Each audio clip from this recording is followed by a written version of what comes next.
right, well, we'll go ahead and get started. It is 11:30. We do have another panelist coming, so and we will be very nice when they get here because they're probably going to be stressed about not getting here yet, probably in the parade. So hello, everybody. Good morning. Good morning. Welcome to day 6 of Dragoncon, by the way. It starts Monday. This is the How Do You Do, Fellow Kids, Thriving on Streaming Media Over 40 panel. If this is not the panel you were expecting, too bad you're here. Kurt's leaving. My name is Bobby Blackwolf. I'm going to be the moderator for this panel. I have, despite the fact I'm still 29 years old, I've been podcasting for over 18 years and streaming as well. It was audio streaming back when we started. It was over Shoutcast Internet Radio, so MP3 streaming, and we were using IRC for live chats and everything. But I've been doing a video game podcast for that long. It's called The Bobby Blackwell Show. I named it after myself because I thought I was only going to do it for like 18 days or 18 weeks, not 18 years. And then I co-founded the Voice of Geeks Network, which is a podcast network and Twitch network focused on geek culture, along with Rob down here. He'll tell you more about that as well. We started that in 2012, so we've celebrated 11 years now on that. We moved over to Twitch in 2018 from doing the internet radio to going to Twitch and actually having a camera on us, and that was an interesting change. And then most recently, and I always bring this up because I do some stuff on the video game track, just in case people are like, I've heard that voice. If you do watch the Games Done Quick charity marathons of speedruns, I have been fortunate enough for the past couple of years to be one of the hosts or the donation readers for that. So during the middle of the speedrun, if I'm sometimes saying, we have a $25 donation from Anonymous, greetings from Germany, honk, orb, yes, chef. That's probably me or one of other 22 people. Bobby, is this some work? Are you the oldest of the 22? So they try to have old offs. I have not lost an old off yet. Okay. With the other people, they've been like, I'm so old, because they're like, I've got kids and stuff, and I just turned 39. I just turned 30. I'm so old. Well, there was a 38 was one. It was I just turned 38. There's no way anybody's older than me, and I'm like, oh God. So that is what we're going to be talking about. That's me, and I'm going to go ahead and go down the line to Kurt to introduce yourself. Hi, I'm Kurt Booten. I've been podcasting, streaming, all that kind of thing for probably about 10 years or so. I actually don't keep track of when I started because I don't count some of the early stuff. And currently, ironically, I am bigger on TikTok than any of the other streaming stuff that I've done because about a year ago I started a daily vlog, for lack of a better term. Do we even say vlog anymore? I think so, yeah. Yeah, all right. So, I labeled it Fat Guy. And it was literally a way for me to take some accountability for my own weight loss journey. And so I'm coming up on a year on it there, but I've stumbled into a giant weight loss community on TikTok, and that's really where a lot of my focus is. Every now and then I'll still be streaming on Twitch, and I do host a couple of podcasts, one of which is This Week in MCU, which we break down all the Marvel properties when they get released. So I can be found everywhere at VO by Kurt. So are you bigger on TikTok or smaller on TikTok now? That's actually a good point. Yes. Yeah. Somebody had told me, I think somebody had said this yesterday, so I'm going to steal it and I forget who said it. It's like you are actively working on getting yourself off TikTok because once you've lost the weight, you've lost all your content. Yeah, except I already have a plan. Oh. So it's okay. You got a Cylon. And honestly, from it's like a Cylon. Well, they have a plan. Yeah, they do. And so it, one of the followers that I have suggested, so when are you going to turn this to Fit Guy? Oh. And I went, we'll see. Yeah. But I think that's going to happen right around the time I hit my 1 year. Okay. So, and we'll see what happens. Yes. Well, hi, I'm Rob Roberts. I've been broadcasting on the internet in some way or another since 1997. So in 1997, I was doing college radio at Chico State in California, so I'm out from the West Coast, and we were on a real audio delivered via T1 internet line into the college dorms. So that was my first experience with internet broadcasting. After that, I was on a show for a little while called Under Sedation Live, which was an unofficial opening show that was online through the service known as Live 365 at the time. I don't know if anyone remembers that. But that was like our pre-show to the Rocky Horror Picture Show screenings that then we would later go to that night. So that's that name, Under Sedation. And then that show lasted a very long time. And then from that, it kind of spun off another show that I started when I was 23 years old, or the week before my 24th birthday, actually. I met some friends of mine playing Dance Dance Revolution at the local arcade. So shout out to Jamie and Matt if they're out there in internet streaming land. But I met my friends playing DDR at the local arcade, and we started a show called Orange Lounge Radio, which just celebrated 21 years on the air in June. So I'll let you do the math. So, but yeah, it's also a part of the Voice of Geeks network. We do live on Sunday nights, so we always broadcast our show live, and then we kind of do the cropping thing and make a podcast out of that. So we've been doing podcasting pretty much ever since podcasting came out. We were fortunate enough to be in iTunes the week that they launched podcasting. So that was like our biggest week numbers wise ever, which was great. And yeah, other than that, I would say I also I've been dabbling with Twitch TV. I actually started dabbling over there when they were called Justin TV, which was a journey some of you might remember. But I've kind of stuck with it ever since then. So I don't go full in on that. I'm just at the affiliate level. I'm not partner, but it's been a great way to build like a small community, like a kind of a subset of what we do at OLR.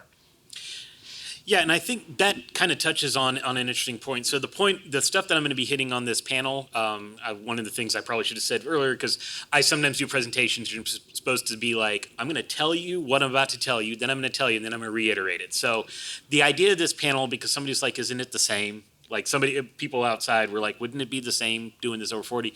When you get older, you get more responsibilities. So how do you juggle, your more adult responsibilities with keeping up with streaming and also like how the content, because some of your viewers are going to be under 40 and stuff like that. So I wanted to ask, you said you're only affiliate level. Is it because of your career that you're well enough in your career to not worry about not have the time and not worry about becoming a full-time streamer? Yeah, I mean,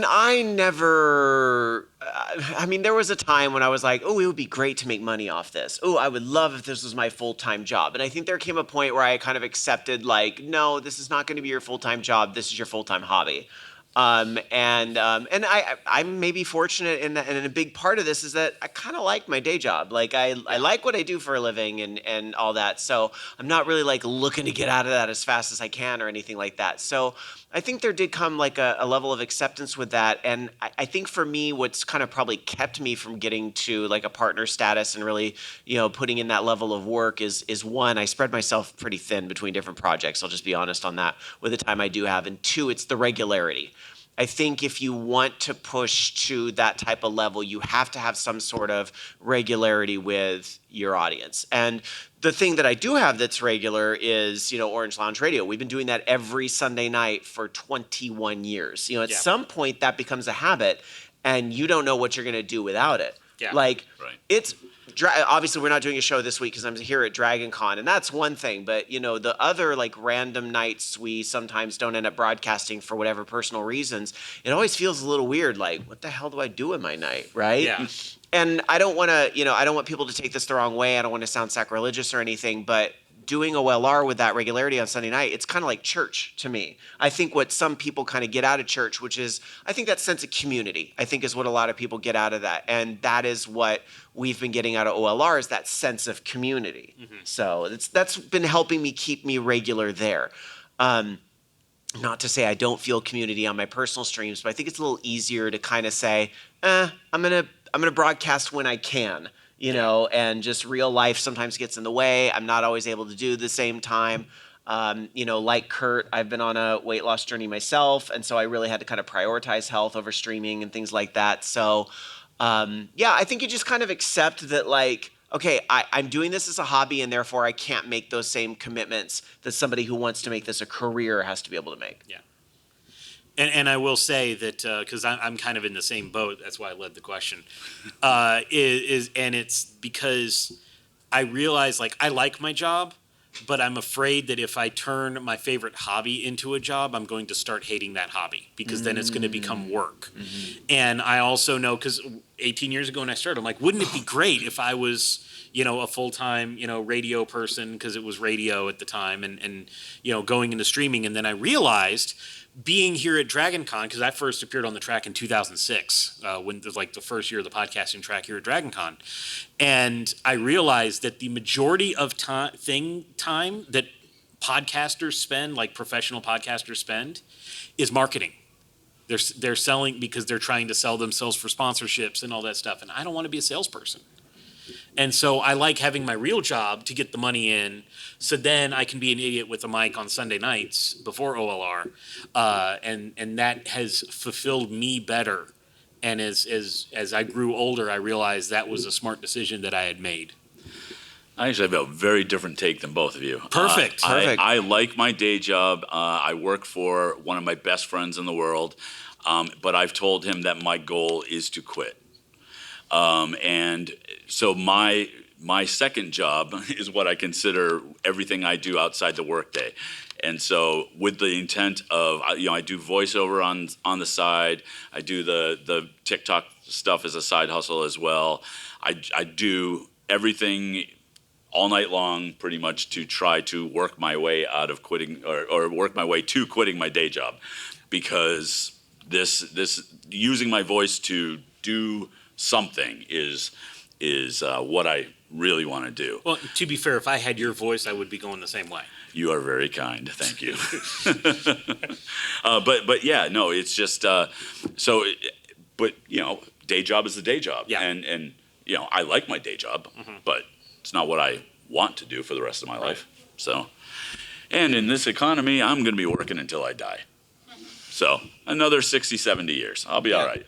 Because you're the fit guy now, so Well, you're gonna be Not quite yet. I'm still working on Well, it. you'll get there. You'll get there. So the other thing I wanted to ask before we start, kind of throwing around for questions. So if you have some questions, they're probably going to be better than mine. Is respecting your audience, because this is one of the reasons I pitched this panel in the first place, because I had a hot take, and it's because even though we are streaming or doing content creation for people over 40, a lot of the viewers are not yet, or like in their 20s and 30s. That's the majority of the viewership. It's just the way it is. And one of the things that I try to do when I'm streaming is I don't try to talk down to younger people, because that is very easy for us to do. My dad did it, I remember when I was a kid, when I was your age, we didn't have a remote control. My dad just hit me until I changed the volume or changed the channel or hit the right, and I hated hearing that. And I mean, I do stuff in the video game space, and so I really try to say, not say, back in my day we had one button and we just enjoyed it that way, and blah blah blah, oh, you kids don't know the golden game. I'm like, the golden age of gaming, video gaming, is literally right now. And people don't like it when I say that, especially people who are our age, because they're like, how can you talk down to the Super Nintendo like that? But I'm like, the greatest time to play games is right now, especially in 2023. Absolutely. And so I look at it that way, and that way I am not alienating the younger generation, because they're like, oh, the old man's going to just tell me how great he had it with the Super Nintendo, and that, Chrono Trigger's better than Super Metroid, which is true, but... Don't start. I just did. But so how have you adapted to, having an audience of people who are younger, where you still have wisdom, but you're not insulting intelligence? A little slogan I like to use is educate, don't berate. That's I think a big key tip is that, I think it's fine to talk about the retro stuff and all of that, but it comes from a place of, education, and not the whole like, oh, they don't make games like Super Metroid anymore, which may or may not be true. But I like to think that sometimes it's fun to, kind of educate and talk about where, the games, and we focus on games because I know Bobby and I do shows that are focused on video games, but we talk about, where the games came from. And I oftentimes find that regardless of age, people love to hear memories. They love to hear emotional connections. Yeah. Like, okay, why do you feel so strongly about this, Super Metroid game or whatever it is? And, I'll tell a story about, I remember, I was staying at a friend's and we stayed up all night trying to find this item and we had to do this boss so many times, and people kind of connect with those really types of personal stories. Doesn't matter your age on that type of thing because, and you're literally doing a when I was your age moment, but you're doing it in a different way, right? Yeah, You're right. taking it from that place of education as opposed to you should be doing this thing that I did, right? Yeah. Which can, again, it can be an easy trap to fall into, Yeah. especially in our polarized society that we have right now, where Right. it's like, my way or the highway. But I think, more people are always going to be attracted when you come from that place of, just did you know? Because guess what? Video games existed before I got into them. And even I've learned, many Yeah, things right. over the year about like, who actually invented cartridges, and that, which, was before my time in gaming. Yeah. So one of the things I didn't mention, because it's really not relevant right now, but I also worked in video games. And I started in video games in 1986 and did a little bit more than 20 years. And I find that, and again, to your point, age doesn't matter if you're just telling stories about back then. And what I find interesting is that I mention sometimes that I've worked in video games, and a lot of the younger people tend to ask questions about, well, what did you work on? Where did you work and all of that? And so I start telling those stories, and they have a genuine interest. Look, it hurts when they say, yeah, I played that game at my grandpa's house. Yeah, okay, great. Stab me in the heart a little bit, but it's all fine. To actually, to your point as well, when I do the fat guy stuff, and I'm very active in the TikTok weight loss community, and we get a lot of teenagers who come in and say, hey, I weigh this much, I'm a junior in high school, and I'd like to drop a bunch of weight. From our perspective, particularly in the weight loss community, we have a giant responsibility to guide them in a way that doesn't talk down to them. Because literally when people come up to me and say things like that, I say, so why do you want to lose the weight? And just like dig in a little bit and show interest in them. And for me, it's easy because I genuinely am interested in why anybody wants to lose the weight. Because if you don't know your why, then whatever path you choose is likely to be a little less successful, right? So, and I think that's true for anything. It doesn't even have to be a weight loss thing. And so, like, I've been talking with this one bright young man who is a high school junior this year, and and you find out that it's not just a weight loss thing. They got other things to deal with and whatnot. And while you don't try to dig in too much because you don't want to become really that involved, we just say, well, this is what's worked for me in the past. And this is, when I was a teenager and I was an overweight teenager, here's what I tried. I found that this didn't work for me. And just allow them still to make their own choices. But I try when I'm dealing with anybody who has issues that we're trying to work through, just listen. Just listen and just say, I've never experienced that, or I have, and here's what I did. And that's kind of it. I mean, there's no reason to go, and you should do this. That's another adult telling them to do something, right? And for the people that are a little older, they, in the 20s and 30s, I just find that they just want to talk about, what they're interested in, and they want to see if you have interest in what they're interested in. And I think you're absolutely right. Educate, not berate. There's nothing to be gained by going, back in my day, things were better, and this is why. It's like, okay, just. And I think it's important to say, I don't think people set out to do that necessarily. I think that's why it's one of those things you have to keep in the back of your head because it's an easy trap to fall into. Yes. Like, Yes. I can't believe you didn't, you don't know what a telephone is or whatever it is, yesterday I was sitting on a panel, so I'm fortunate enough I get to work with the video gaming track with some of the stuff we do, and I was moderating a panel on diversity in video games, and we were talking about some of the not so great past in gaming. And so some of you that maybe follow the industry are aware of something that happened in 2014 called Gamergate, which was a very dark time in social media and gaming. And there was somebody, we were kind of getting into that, and one of the panels talking about it, and somebody in the crowd went, well, what's Gamergate? And I was like all the panelists just instinctively went like oh, you sweet summer child baby. But it was really like one of those moments of like, oh my gosh, right? Like that really was like 10 years ago. Yeah.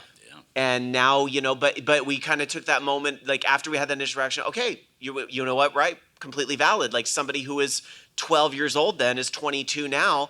Let's take a moment to learn from history, which is really what it's all about. We got to take this bad stuff and learn from it. Yeah. What are the lessons we take away and learn from it? So, yeah, but we had to watch ourselves falling down that rabbit hole of, oh my gosh, you're so cute and innocent. And no, wait, we really need to like teach folks like what not to do that we've seen happen before. Now, I will say that, the memes of like us razzing each other of like, hey, you want to feel old? Like this came out only 20 years ago, and like that's fun, Well, I think that's somebody, no matter what your age, you feel it a little bit, right? Yeah. Because like, I mean, people, for me, it's like, I make like a Trogdor reference, and people would be like, what? What? I'm like, it's internet stuff. They're like, what? Oh, that's my grandfather's internet. I'm like, oh no.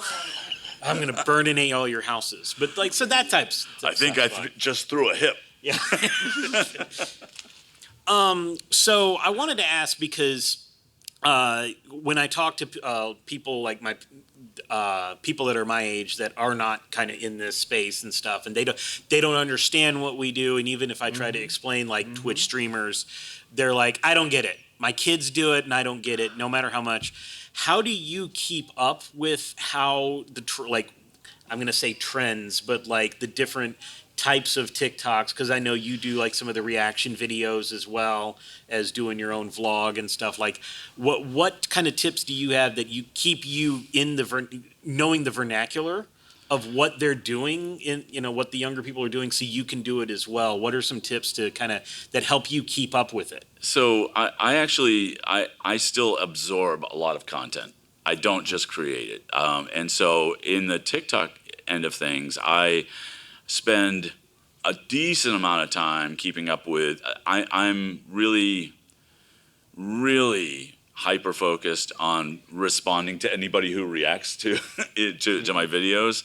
But I also, if I follow people, I make it a point to comment and respond on as much of their stuff as I can. Now, you miss stuff because of the algorithm and all of that, but then I'm constantly going into, okay, so I've got that done, and then for you, let's just see what's going on, and just see what's going on outside of my realm.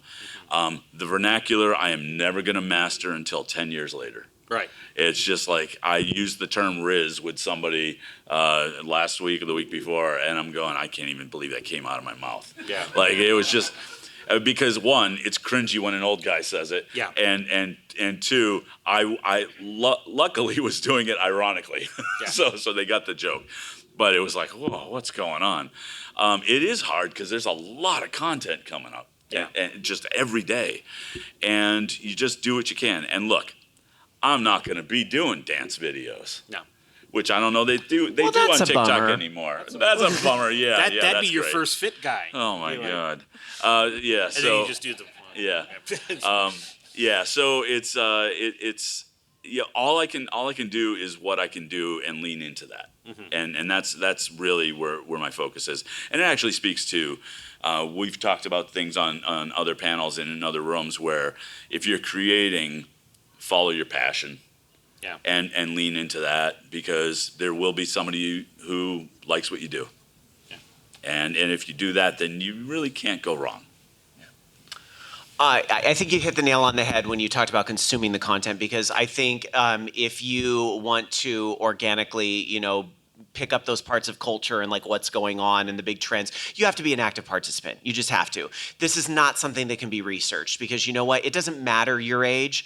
You can smell a fraud a mile away, right? And this, you know, you can think back to when we were younger, older, it doesn't matter. You know when there's a fraud a mile away. I'll give you a recent example. These opinions are my own and do not reflect those of the Digital Media Track or Dragoncon. How many of y'all have seen what they're doing over at the Hyatt this year with those shirts that they're wearing that are really pushing that new Hyatt carpet?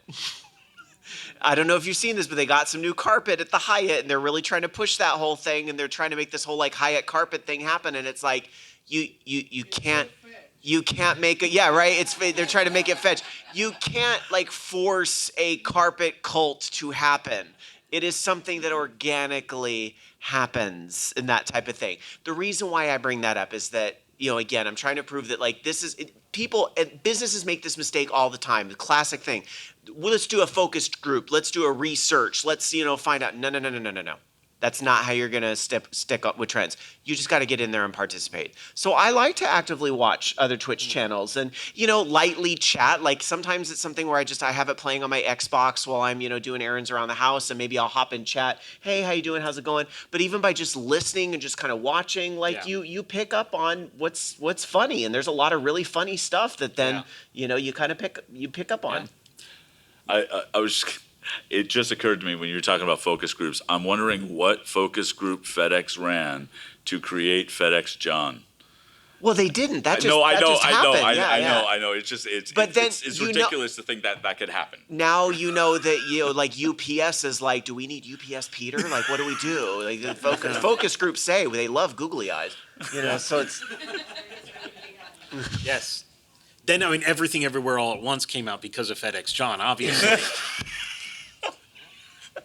But I think, no, participating in the culture helps. And I think that's kind of what we were getting at. And, you know, because I'm usually, especially, I mentioned earlier, I do a lot of the Games Done Quick stuff. And, you know, being around them, I'm like picking up on terms and everything. Because there were terms when we were younger that our parents were like, oh, you said it's bad, but that means it's good? What? And, you know, it's hot and, you know, all that stuff. So every generation has it. And, you know, if you constantly be like, that word choice sucks. Well, so did ours.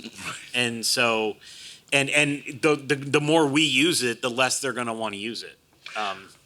well, and particularly, you know, and again, I'm always really hesitant to stereotype an entire, you know, group or a generation, but like I just can't help but notice that, like, you know, Gen Z and folks that have grown up, you know, Zoomers or whatever you want to call it, that have grown up and are very young today are extremely acutely educated and aware of the world around them in a way I didn't feel we were, you know, at that age.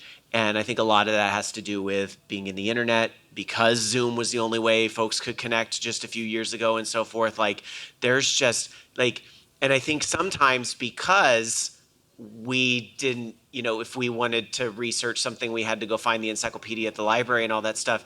Like, I think there's a nature to kind of assume they don't know. And a lot of times you'd be really surprised. Yeah. Really surprised. Right. Now, there's still sometimes that mistake of people that think they know everything. But I think there's people that are our age that think that too sometimes. Yeah, absolutely. Yeah.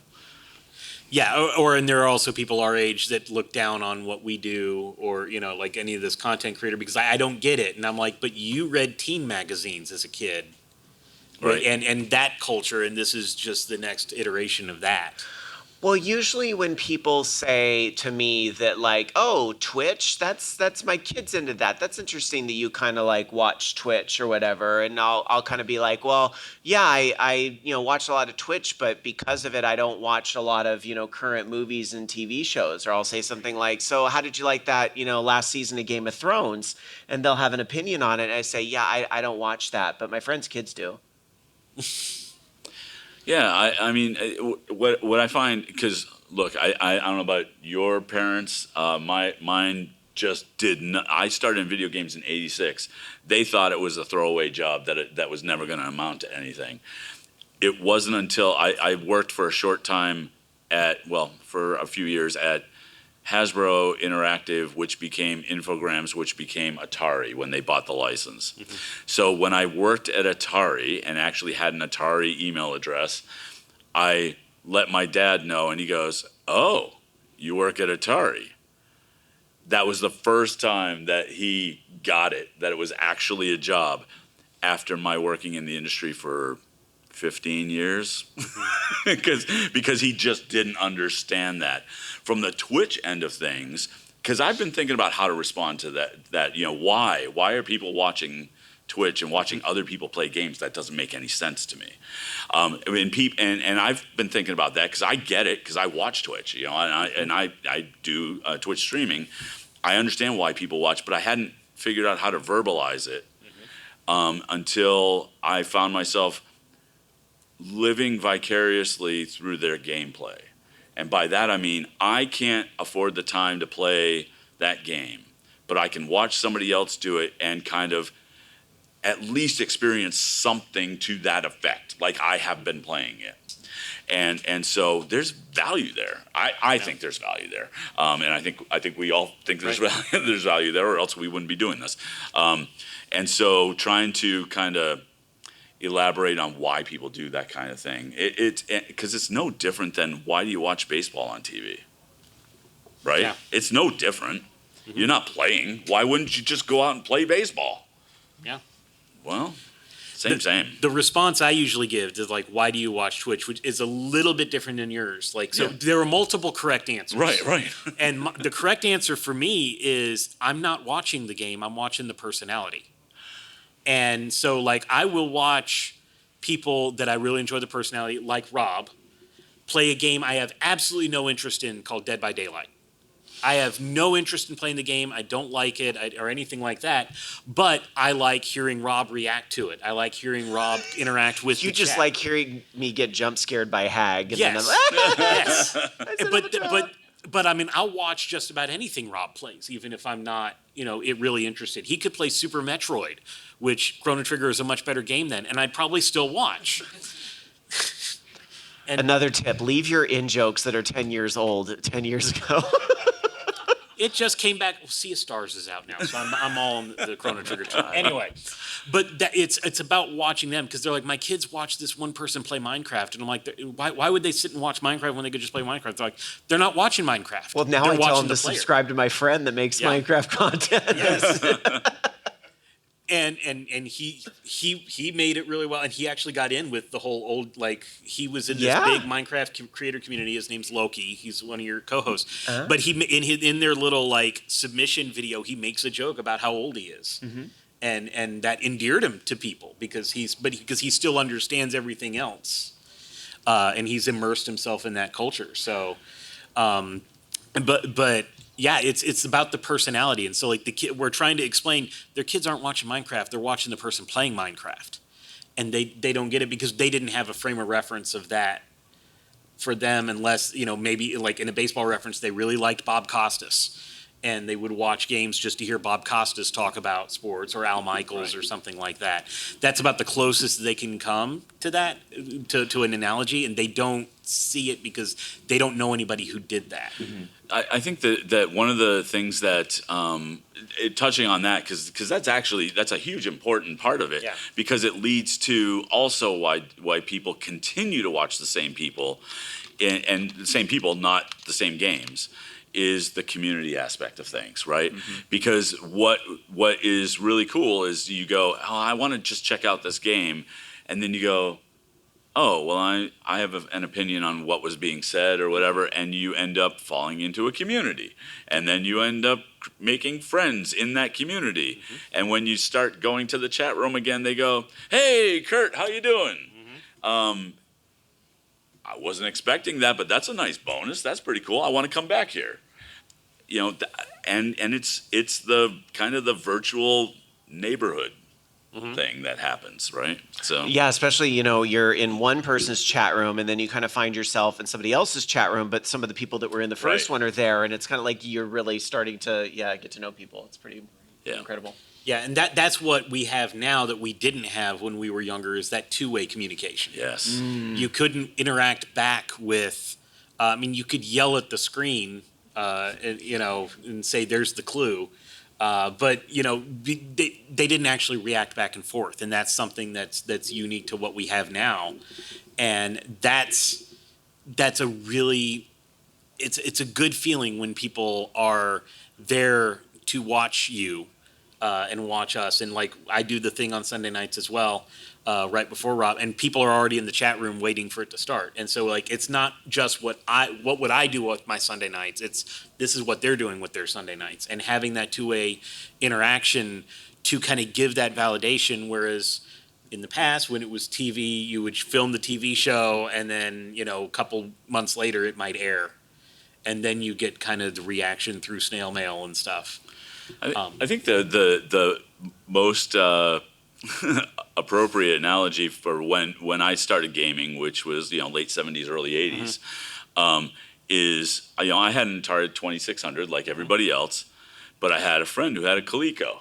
I had an Intellivision. Yeah, or in Intellivision. George Plimpton convinced us to get an Intellivision. Yes. And I had a friend who had an Intellivision as well. But it would be something like they would come over Monday afternoon, play Atari. We'd go to their place Tuesday afternoon and play Coleco, and then the other one for Intellivision. And then the 8-bit stuff came around, and I was old enough to buy my own consoles. So, it's really not that far afield from going from Twitch creator to Twitch creator. It's just the neighborhood's bigger. Yeah. And then we are going to take questions. I got one more question, and then you can raise your hand, and we will take some questions. Because of that two-way nature, and we're going to be doing a panel in the next room. But I wanted to ask, have you had any what's called parasocial relationships? Because this is a two-way thing. So a parasocial relationship it's come up a lot recently, especially with larger content creators, where because they're on so much and they have these dedicated viewers, the dedicated viewers think that the content creator is their friend. But it's really kind of they're projecting, and then so the viewer will probably try to intrude a little too much into the personal life. Have you had any of that, like any kind of parasocial relationship? Like when I'm the viewer or the other way around? When like maybe a viewer with you. I had a stalker in the early days of OLR that was, it was an unfortunate situation, and but it just reinforced the nature of, like, for me, I use a fake name with everything I do with my hobby and everything around that. And then, my government name is for my day job. And so I kind of learned real quick about like really separating those two sorts of sides of myself, and just kind of having an awareness of what I'm putting out there, and the fact that there are people that might want to try to find out like what Starbucks you go to regularly and things like that. And, I try to be aware that sometimes that type of stuff is a call for help and so forth, but you can only do so much. You can't fix every problem out there in the world, and I think that's something you kind of learn pretty quick. With the and this is just because it's my most recent experience, but with the weight loss community end of things, because so much of it is mental health related, really. I think I have some actual friends who are other creators in the space, but in terms of loyal viewers and whatnot, I absolutely, with intent, keep a separation, because it can go south really bad and really fast, and so I actively am trying to be aware of all of that and just trying to not even get to that point. Yeah. Now, it's not always in my control, obviously, but I think just the way that you communicate sometimes can affect that. Yeah. So. And I will just quickly say, too, like the whole concept of, and I know we talk a lot about Twitch, but this is true of any platform, I'm sure, is that there's something that sometimes happens called trauma dumping. I'm sure some of you are familiar with that concept, where people come into the chat and it's like, oh, I'm having this bad day because such and such trauma just happened in my life, and it really, it kind of brings the mood down. And I think you have to kind of learn a little bit about how to respond to that. I'm not going to get in the weeds in that because that gets a little bit outside of this panel. There are other panels talking about those topics, but if you are not educated on the topic, it's good to, if you're thinking about getting into content creation, kind of just do a little research on like the best ways to handle those situations, and kind of, politely request that people do not come into your channel and do that. Because I see people put it in their rules all the time, but sometimes when people are in that frame of mind, they're not going to read your rules. So, having that system to respond to that, I think that's really good to arm yourself with. So I'll leave it at that. But Yep. No, my main thing is what I what I ran into, I haven't had too many serious things, but it's like some people would find, because I also have a fake name, because everybody used a fake name as a podcaster 18, 20, 21 years ago. But they'll find my real name, because I don't necessarily hide it, and try to friend me on Facebook, or when I was more active on Facebook, and I wouldn't accept it. And I'm like, I've got a fan page over here with Bobby Blackwolf. That's what, and they're like, but I thought we were friends, is what I would get. And like there was only one incident, so I'm not going to say this was right. They're like, well, I'm never listening to you again. Like if we're not friends, then I'm not going to let you, just lost a listener. And I'm like, okay, but yeah, I try to keep that separate, just because there are some people that idolize. And and we do see it on Twitch and on YouTube, where and they feel, because there's so much content, and with like a TV show, it's 1 hour a week or whatever, and but with Twitch and YouTube and stuff, they're making 2, 3, 4 hours maybe a day, and so you really feel like you get to know them, but a lot of times it's an act, and they don't realize that the content creator is putting on an act. So it's something to kind of keep in the back of your mind. But it can happen. Do we have any questions out there that anybody want to provide any insight, or do we have any? I believe we're also on Twitch, and so there can be Twitch questions as well. Oh, and we got the catch box. Oh, They're just talking to the X. I talk. Oh, that's awesome. That's really cool. I think we got to turn it up. Well, I mean, I can. Yeah, a little bit. Okay. You knocked me over. Anyways, so on the topic of the trauma dumping and everything like that, I am a very small content creator. I'm actually a VTuber, which is incredibly cringe for somebody who's over 40. But anyways. Wait, why? Why? Yeah. Why is it cringe? For the record, this is me. But I have my own merch. VTubers are like huge right now. By the way, one of my co-hosts, also over the age of 40, also does VTubing, Yeah. and doesn't think it's cringe at all. So don't Yeah. own it. Okay. Yeah. Well, I do. Most of my community knows that I am either late 30s to early 40s. Nobody knows my actual name or my actual age. Yep. And that's Which is your good. boundary to draw. That is good. So when it comes to the trauma dumping, so I have a vibe, I guess, that I didn't exactly culture of I am Mama Bun Bun. I am mom. I don't have any kids of my own, but everybody just calls me mom. Mm-hmm. And I try and cultivate a very open, I talk about, if people are having mental health issues, I don't want to shut them out, because that's what I was done when I was a child. Was like, oh, teenager gonna teenage. And I'm like, no, I dropped 110 pounds in 3 months when I was in high school. That's not teenager gonna teenage, and nobody talked to me about that. So how do you, this is maybe beyond the scope of the panel, how do you ride that line between I want to be open and tell the kids it's okay to talk, but also please don't trauma dump? Because I was actually going through my Discord messages and remembering where we had a kid like that. He was 17, 18, and I have a bunch of VTuber friends who are most of them are Zoomers. And this kid would come into all of our chats and immediately trauma dump. And we would be like, hey, that's not a great time. We don't want to bring the vibe down. Let's talk about this later. And we kind of let it go on way too long because we were too nice about it. And we were all very small. The final straw was when, in caps, he went into a friend of mine who at that time did not specify their pronouns and said, this is a question that's bugged science. Does chips, is this person's online persona, basically what genitalia were they born with, but in a more crude fashion. Mm-hmm.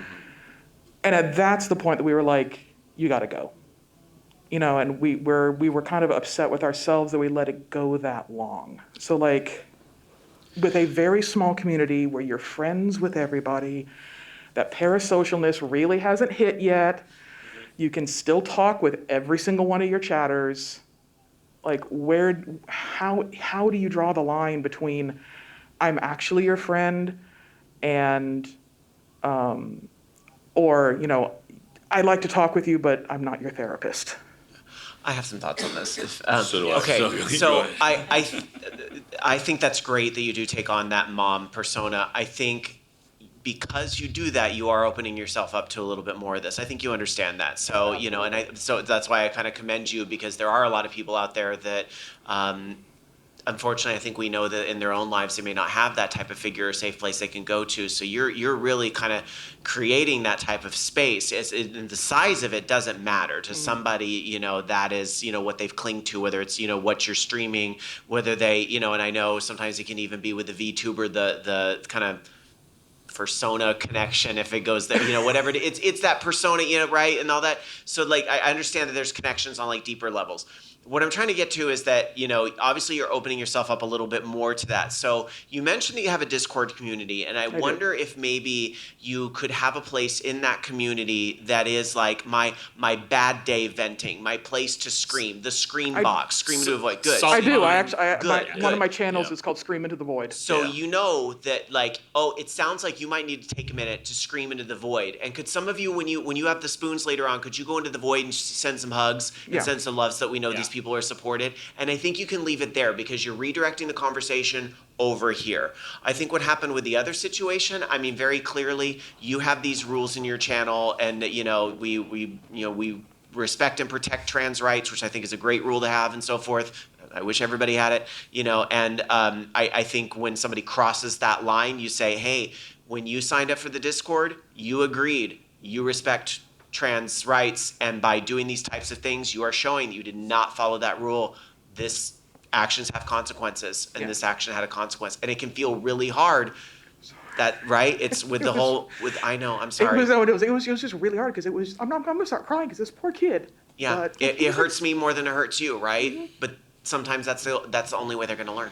Yeah, and he was kicked out of all of our Discords, banned from all of our Twitch channels, and he tried to come back once or twice. And he was like, "Oh, I've helped myself." I was like, "It's been 3 weeks, honey." He will find another. Yeah. And you just have to hope that he's learned his lesson. Hopefully, yeah. So so I've had a kind of a similar interaction with, and it does end up being even the younger skewed people in either the chat room or the Discord that I'm a member of, and there is that fine line, right? Because you don't want to take responsibility in any way, shape, or form like that, but you want to be supportive. You want to be the mama bear type thing. I come across as when I'm talking to people as kind of teddy bear type of dad or grandpa, that kind of thing. And so I understand that, but when I have some folks that are saying, I'm having such a hard time with my parents, and I can't. I really want to lose weight, but I can't even get the food that I need to do this. I tend to say, is there somebody in person that you can talk to, and try to guide that direction? And sometimes, like from a family standpoint, no, there isn't, right? And if they're in school, at least for me, that seems to be a little bit more of a benefit. I said, well, I tell you what, do you have a favorite teacher? A teacher that you trust, that kind of thing. And it doesn't always work, but if you're constantly saying, what can we find, or what can I help you find in your real life, outside of your online persona, that can help you. And it might be, is there a therapist that you can talk to? And again, usually for older people, we're older people, but I'm We are saying older people. 20 to 30-year-olds who have a little bit more means than school children, basically.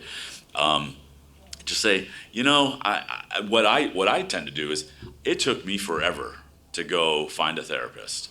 It just did. Why? Because I'm an old, dumb white guy. And I finally got to a point where I said, I got to fix something.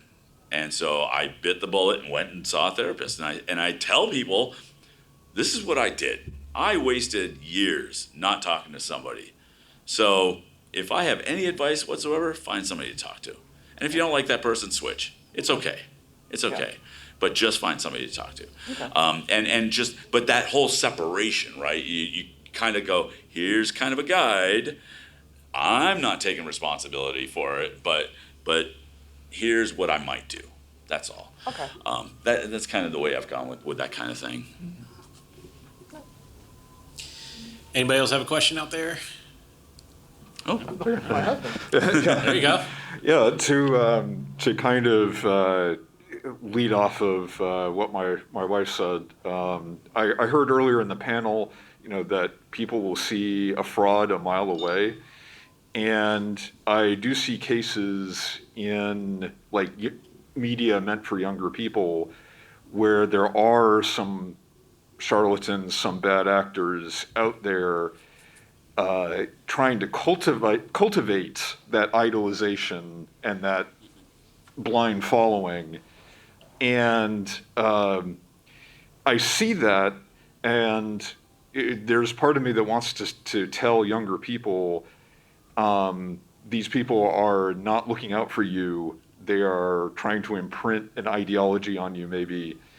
And that also happened to me. And it took me a while to recognize that for what it was. How do you combat like the influence of bad actors without berating?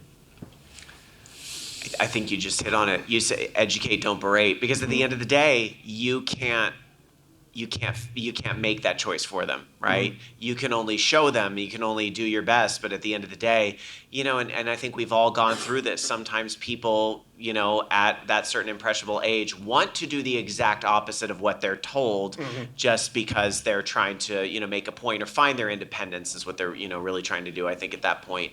And you can acknowledge and you can educate, like, hey, I know you're trying to find your independence. I know you don't like being with these, directions, but, these are the reasons why I, believe you should not, go this direction. But at the end of the day,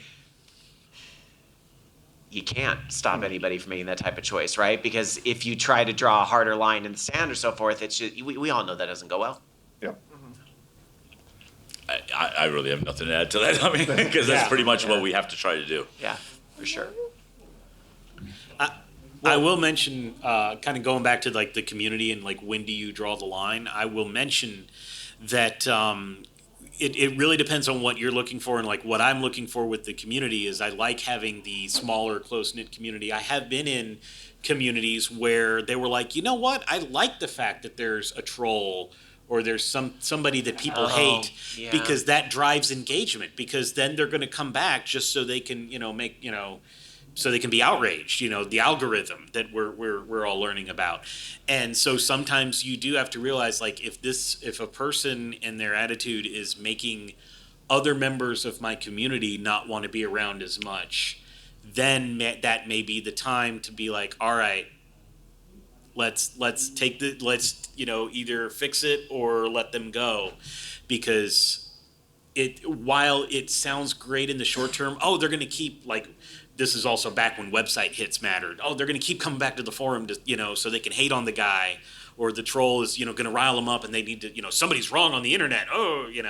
Which is more where I've seen it. In retrospect, because I know exactly what situation you're talking about, I'm sorry to be cryptic, but I have to be.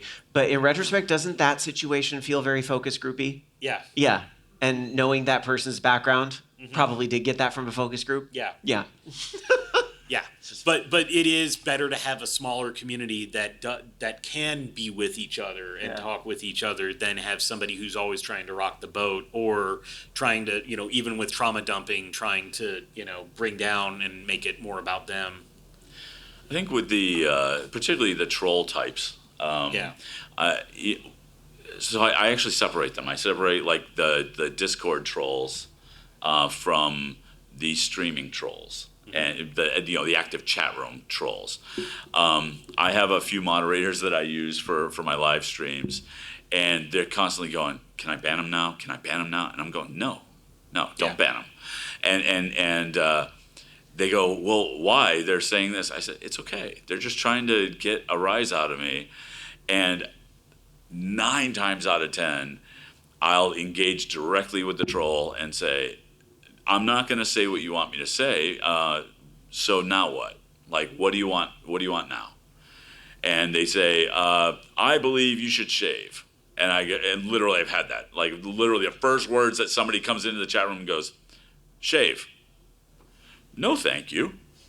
And now what? What else can I do for you? And just actually treat them as if you saw them in person, and it throws them. And I'll say, look, I appreciate the fact that you came in here to troll. It's not something I do, but okay. All I ask is that you be a little creative. Yeah. Like just put some effort That's in. what I say too. Like, if Yeah, you're gonna make fun of me, just make it funny. Do better. Yeah. Just like, yeah. It's just I like think that throws them too, and you're like, okay, like you can do better. That like be funnier next time. Like, oh, it's gonna. That's not the reaction I was looking for. I've literally had somebody come into a live chat and say, "You're gonna die," and I'm going, So okay. are you. So yeah, I said, yeah, that's kind of like what happens. Yeah. And so they go, well, and I say, why? Well, you know, what's that? And they go, you need to work out more. I said, that's really cool, especially since you don't have any idea what I do. And I end up, we get into a conversation, and they go, no, walking isn't a workout. I said, oh yeah, cool.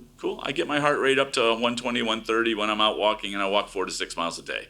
So is that not good? I literally had somebody say that, and they were like, well, you're not exercising to exhaustion. I said, cool. What's that mean? Am I supposed to walk until I pass out? Is that enough exhaustion? And got to the point where they had no other comeback. Like there was just like, I'm answering their questions. And the odd part is they end up following me. Yeah. I've had That has happen. been the most bizarre thing to me. Mm-hmm. You come in to try to get a rise out of me, you don't, and then you go, yeah, I'm going to follow you. And then they don't repeat. They actually start engaging in the community. Yeah. It's like, what's happening here? I wanted to ask you because I just saw the 5-minute warning, so I want to make sure we get wrapped up. But I wanted to ask you this because, and since our audience is being shy with questions, that's fine. I'll ask a question because I feel like you're on TikTok, and I feel like a lot of people kind of associate that with, oh, that's what the kids are into today is the TikToks and all that, right? Yeah. So how did you kind of get your foot in the door with how did you find that secret sauce? I don't know what you would call it. Well, being successful there. Actually, Actually, finding the secret sauce is a great analogy there because I do voiceover stuff. One of the things I did in the last couple of years is published a series of my reading public domain poetry and great. had Steve, he who is Steve, do the video for it. And because they're short form, because I don't want to read 3 pages of poetry, I want to read one small poem. I just threw it out there on everything. And on TikTok is where it caught the most. And I said, well, if I'm doing a daily vlog, it makes no sense for me to try to get into YouTube and do that whole thing because it's just too big. The pool's too big. And I just said, well, I'm just going to start here. But when it turned into the community aspect of things, I started it for me, and then I didn't want to stop for the community. And then it turned into, now they're asking me for advice. It's like, okay, whatever. But every live I go, I'm Kurt, I'm 56 years old. I started losing weight a year ago. I've lost 124 pounds so far. I'm about to get to my year mark, and I have another 60 pounds to go. And if I can help you or answer any questions, I'll do that. And I just put my age right out there. And what I found is there's a lot more older people on TikTok watching than you might think. Mm-hmm. And because I look at the profile of every follower that clicks, and they're all skewing older. Not all of them, but a lot are skewing old, a lot more than I would have expected. So I think there's more of an age, a wider age range than we think. So. All right, we are at time. So tell us where we can find you on TikTok and other places. Pretty much you can go to my Linktree. It's just Linktree / VO by Kurt. I'm VO by Kurt everywhere. Stands for voiceover by Kurt. Sometimes people don't understand. I get called Voby Kurt on online a lot. But it's VO by Kurt. And you just search for me, you'll find me. Yeah. Rob? I'm also on Linktree at Rob Roberts. I have some of the digital media collectible cards if Yep. you'd like one. I'm happy to any give of those those. away. And Mr. Rob Roberts, if you're still on Twitter, and yes, it's still Twitter. It's the Sears Tower and it's Twitter. End of sentence. Rob Robert or Mr. Rob Roberts on the Instagram and I guess Threads, and then Rob Roberts if you're cool enough to be on Blue Sky. But also Twitch, Rob Roberts. And then I am Bobby Blackwolf at Bobby Blackwolf just about everywhere. Voice of Geeks Network is where I am on Sunday nights, 8 p.m. Eastern, for an hour. Rob then Orange Lounge Radio is on at 9 p.m. on the same channel, so we actually cross promote. And that's at VOG Network over on Twitch and also VOGnetwork.com, VOGnetwork.com. Thank you so much. If you like this panel, what I want you to do, I want you to take out your phone. I want you to open up the Dragoncon app. I want you to rate this panel 5 stars, the panelist 5 stars, the moderator 5 stars. Say some good things. If you did not like this panel, you can still take out your phone, but go follow Kurt on TikTok. Or follow Rob on Twitch. Do anything else and forget that I said anything about the Dragoncon app. I do want to mention about our charity, the Dragoncon charity for 2023 is Cure. Cure is dedicated to conquering childhood cancer through funding targeted research while supporting patients and their families. So there's a QR code here. You can also text Dragoncon to 44321. Dragoncon is matching up to $125,000 because we smashed through the $100,000 last year. So they've upped their match for that. And also thank you, Zakat, for being the track sponsor. That's why we have a lot of this great equipment here, the cameras and the lights and stuff. So they're at zakat.org. And for over 22 years, they've been empowering lives through disaster relief, food distribution, orphan care, and more. So I'm not going to read the rest of that, but you can find out more. I'm sure there's QR codes. I've got these little collectible cards that have QR codes to the digital media track, not my link tree. But thank you so much for being here, and I appreciate all of you. And I do have to say, Vamos ATL. I'm a season ticket holder for Atlanta United. Wednesday night was kind of disappointing after the 75th minute, but thank you so much. Thank you for coming Thank out you. early on a Saturday. Thanks.